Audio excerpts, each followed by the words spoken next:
இன்னைக்கு வந்து ரொம்ப ஈஸி அண்ட் டேஸ்டியா ஒரு பன்னீர் மட்டர் எப்படி பண்றதுன்னு பார்க்கலாம். தமிழ்ல சொல்ல போனா பால் கட்டி பட்டாணி மசாலா. இது வந்து சப்பாத்தி ஃபுல்காக்கு மட்டும் இல்ல, புலாவ் கூட சாப்பிட்றதுக்கு சூப்பரா இருக்கும். பால் கட்டி பட்டாணி மசாலா கேட்குறது நல்லா இருக்குல்ல. கொஞ்சம் எண்ணெய் சூடானதுக்கப்புறம் அதில் வந்து கொஞ்சமாக கேஷ்யூ நட்டு ஸ்லைஸ் பண்ணி வச்சுருக்க வெங்காயம் வதங்கி வர டைமில் நம்ம தக்காளி, நான் ஒரு வெங்காயம் 2 சின்ன தக்காளி எடுத்திருக்கேன். தக்காளி ஸ்லைஸ் பண்ணி போட்டுக்கலாம். தக்காளி நல்லா உடஞ்சதுக்கப்புறம் அதில் வந்து உப்பு, மஞ்சத்தூள், மிளகுத்தூள், பச்சை ஸ்மெல் போனதுக்கப்புறம் இதை வந்து கொஞ்சம் கொத்தமல்லி இலை போட போகிறோம். ஆக்சுவல் ரெசிப்பியில் கொத்தமல்லி இலை கிடையாதுங்க. இது போட்டதுனால பச்சை கலராக வரும். பாருங்கள் எப்படி இருக்குது ரிசல்ட்டு.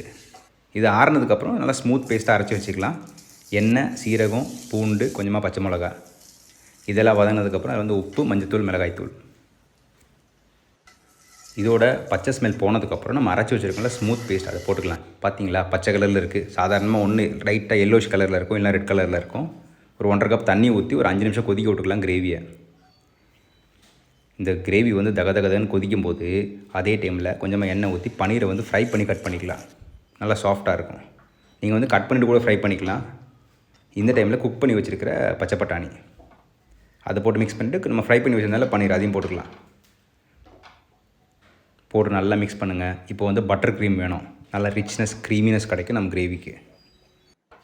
ஃபினிஷ் பண்ணுறதுக்கு முன்னாடி உப்பு செக் பண்ணிங்க. உப்பு தேவைப்பட்ட உப்பு போட்டுக்கலாம். கொஞ்சமாக சீரகத்தூள், கரம் மசாலா, கடைசியாக ஃபினிஷ் பண்ணுறதுக்காக சாப் பண்ணி வச்சுருக்கிற கொத்தமல்லி, கார்னிஷ் பண்ணுறதுக்காக க்ரீமு, சின்னதாக ஒரு கொத்தமல்லி இலை, அவ்வளோதான். வேறு என்னங்க, எப்பவுமே சொல்கிறதா, everybody can cook and everybody has to cook.